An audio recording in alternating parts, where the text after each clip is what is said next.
Dear students, a very warm welcome to the class. Today we are going to talk about James Thompson's poem Winter. I have sent a PDF regarding this poem, but still let me tell you that this poem is written by James Thompson and he was born in 1700 in Edinburgh. He is a well-known writer of plays as well as poems.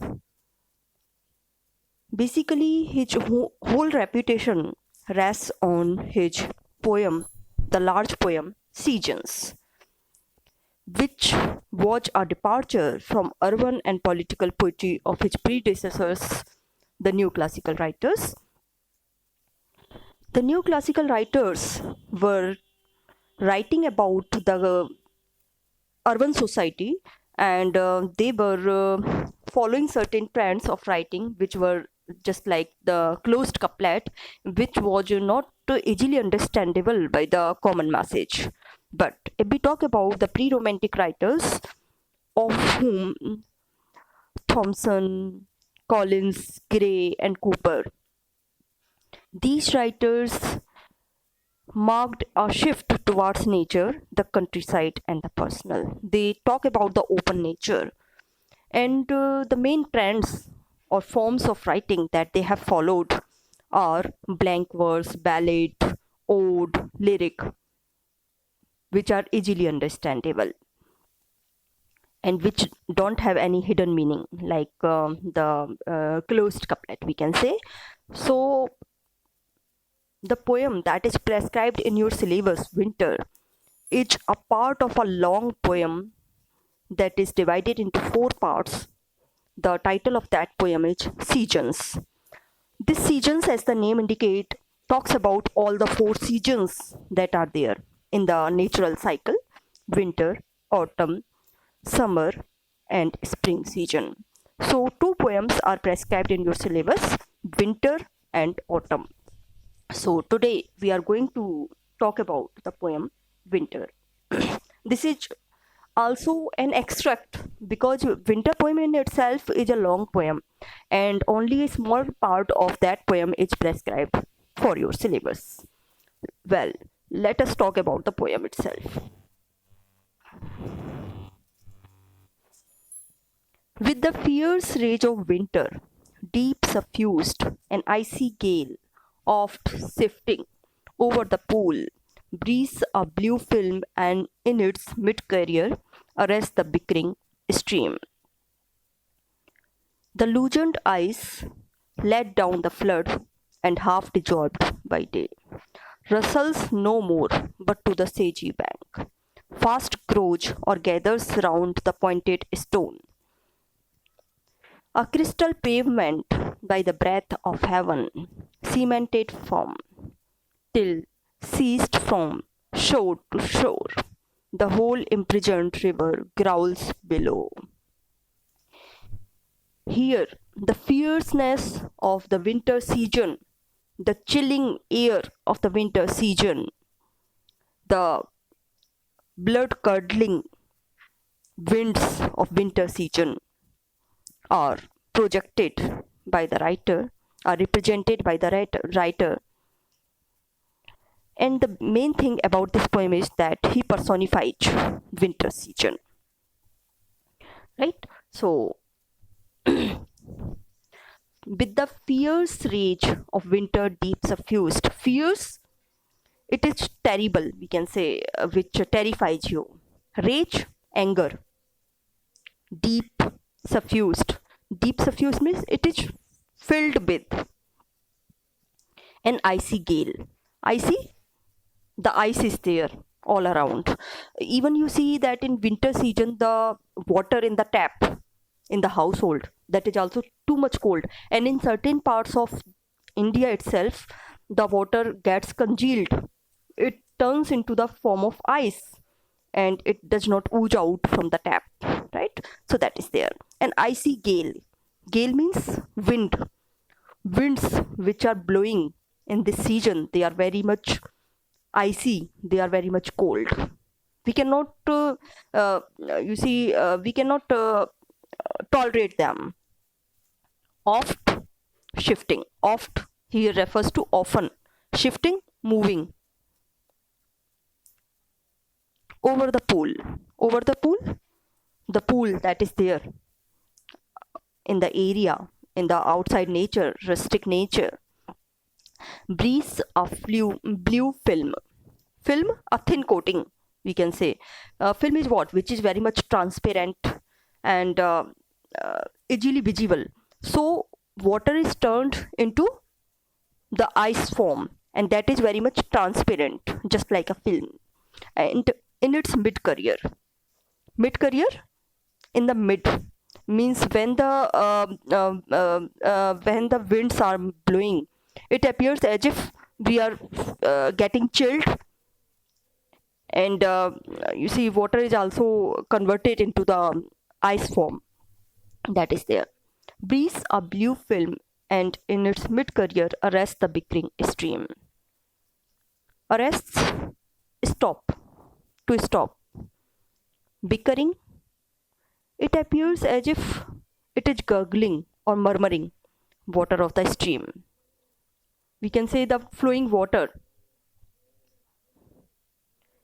And if we talk about the other seasons, whether it is the summer season or the autumn season, water moves very smoothly, whether it is the water of the river, whether it is the water of the pond. But here, if we talk about the winter season, it does not flow very smoothly because it is congealed. It is turned into icy forms. A thin layer of ice is there on the water. The loosened ice. Loosened ice which is somehow melted to some extent. Let down the flood and half dissolved by day, rustles no more. Dissolved, which is melted again. Let down the flood and half dissolved by day. The ice that is formed in the beginning of the day, that is half melted by the day. Till the day ends, it is half melted.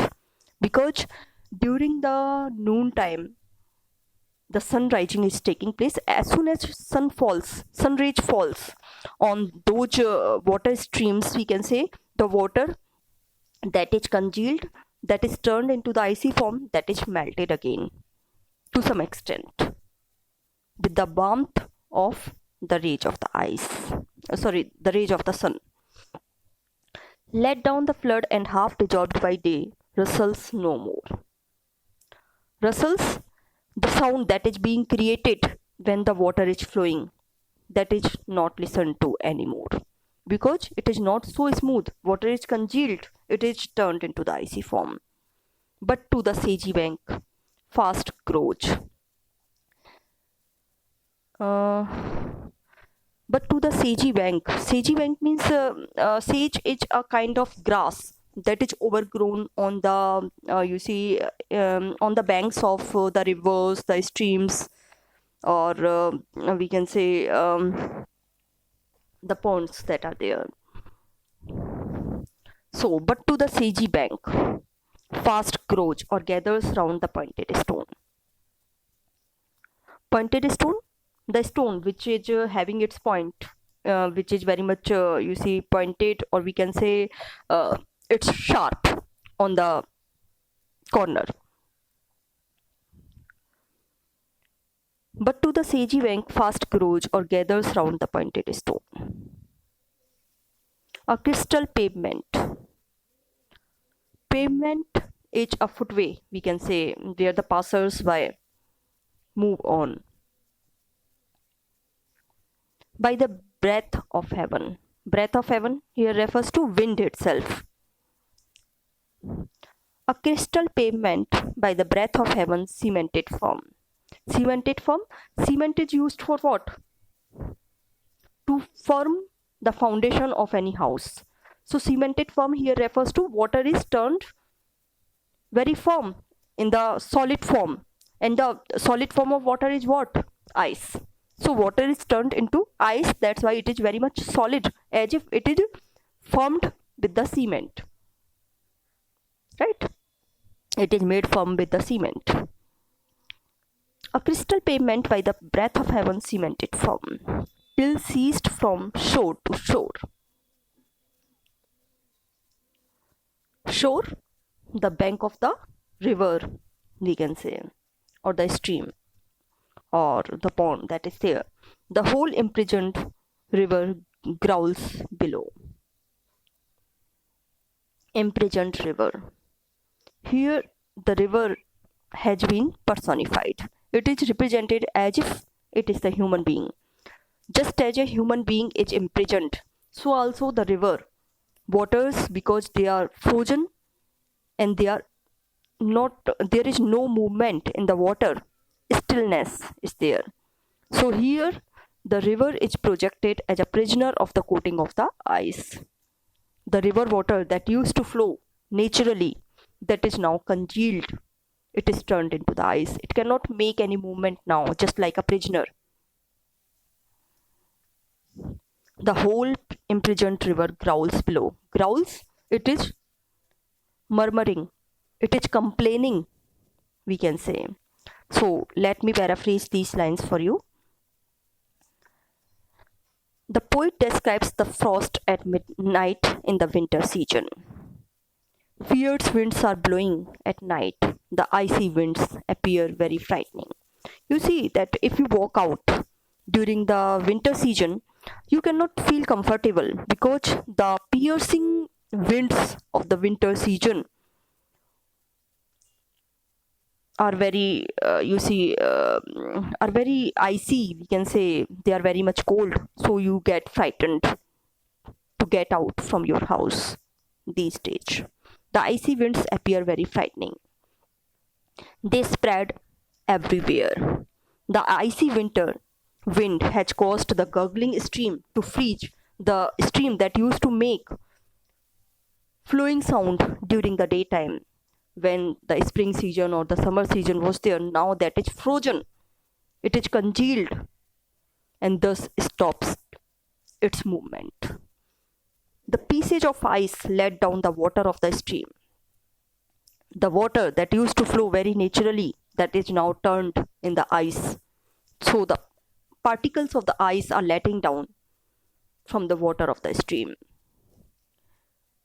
But during the daytime, when the sun rises, the ice is partly dissolved or melted. Now since it has frozen again, the rustling sound of the movement of the river water has stopped. Because when water is turned into ice, it cannot move. The process of freezing of river is going fast. On the bank of ice crystals have made a pavement. On the bank of the stream, the ice crystals, the small particles of the ice, they have made a pavement. Pavement is a way through which the human beings pass. So it has made a way for the passers. They can easily move. Otherwise, if you want to walk on the water, flowing water, you cannot walk. But because it is congealed, it is turned into the icy form, you can easily use it as a pavement. The icy winds has made it strong and firm, just like the cemented one. This process goes on from shore to shore. On all the shores, all the four shores, it is made strong. And as a result, the movement of the river water has stopped. It appears as if the river has been imprisoned. The water under the frozen surface of the river growls at the imprisonment of the river surface. The river water below the frozen surface seems to growl at this. It is complaining why my movement has been restricted. So here these 10 lines are completed. I think for today it's enough. Thank you all. The remaining part we will talk about in the next class.